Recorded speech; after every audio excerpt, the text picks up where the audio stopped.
Hello everyone, Tina here. I hope you're having a fantastic day. Thanks for joining me. Today I get to share with you a project by Gerda Steiner Designs, and we are using this cute little stamp set. It's called Pumpkin Bear. It's a smaller stamp set, but it sure is cute. It has a little bear holding a pumpkin. He's on the larger side too, which is nice. And then you get 3 little pumpkins that are clustered together along with 2 sentiments. One says Happy Thanksgiving, and then the other one says Hey Pumpkin. So we're going to do a little bit of coloring. So I'm stamping out the bear and then the pumpkins. The pumpkins we're going to stamp twice, so I'll flip my panel around and stamp that. I'm stamping with Memento Tuxedo Black ink. Both the paper and the ink are Copic friendly. The paper I'm using is Nina 80-pound cardstock. But as I pulled my Copic markers out to color, I thought it would be neat to flip it around. I had oranges for the pumpkins and then blue for his scarf, and I thought, you know what, let's create some blue pumpkins and then color his scarf orange. So that's what I did, and I love the outcome. I love switching it up a little bit, but I listed the colors that I'm using. I'm going to play a little bit of music while I color, and then when I'm done, I will catch you back.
Okay, coloring is all done, and you can see here my pumpkins. I used a few different shades.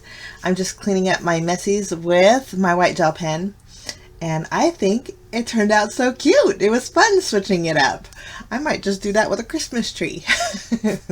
But blue pumpkins is just something a little bit unique, and I'm all about unique. So I fussy cut both my images out, and we're going to set them aside and then work on our background. I have a wood grain frame die that I'm going to create with some white cardstock, and then I had already added some foam tape behind it. We're going to pop that up, and then for my background we're going to do a little bit of ink smushing. This didn't go as I planned, so I'm adding some post-it note tape to some white cardstock, and then using my paper trimmer I'm going to trim out 1/2-inch strips. I have to trim this off a little bit first.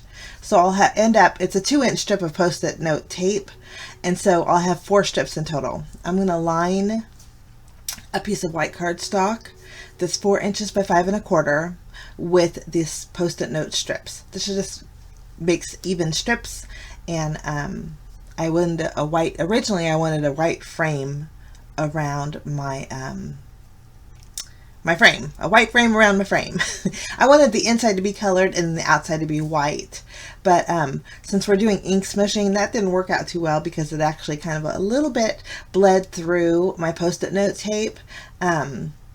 Maybe I should have just ink blended with my blending tool, but I still like the outcome. I wanted like a marbly background. So I completely lifted up my craft mat, and then underneath it I have my smushing mat. I'm going to add 3 different shades, well 2 for right now, shades of Oxide ink, and I'm choosing some neutral tones since we're going for a marbly look. I chose pumice stone, was a warm gray, and then I have hickory smoke, which is more of a blue gray. I added water, and now I'm just doing my smushing, and I did it in 3 different steps.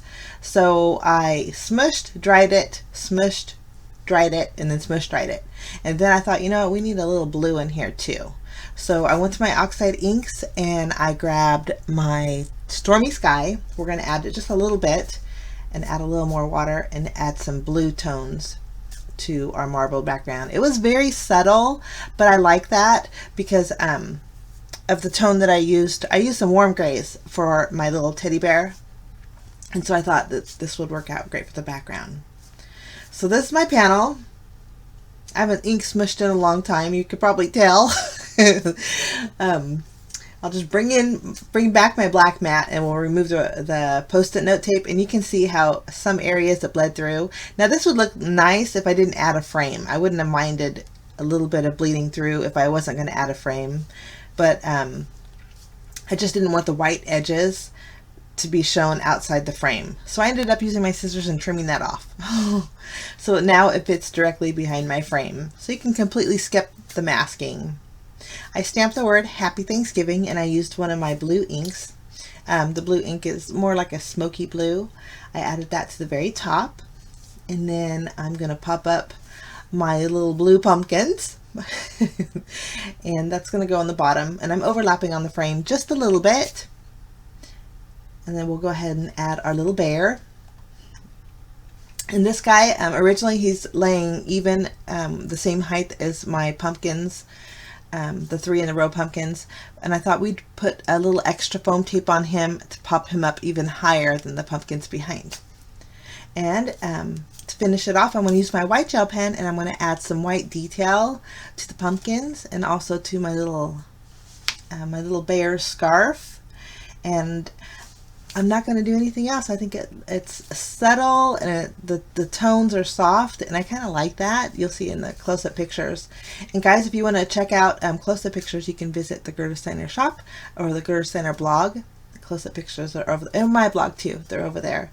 But loved the blue pumpkins. Let me know what you think. Thank you so much for stopping by. Have a great day. We will see you again real soon, guys. Bye-bye.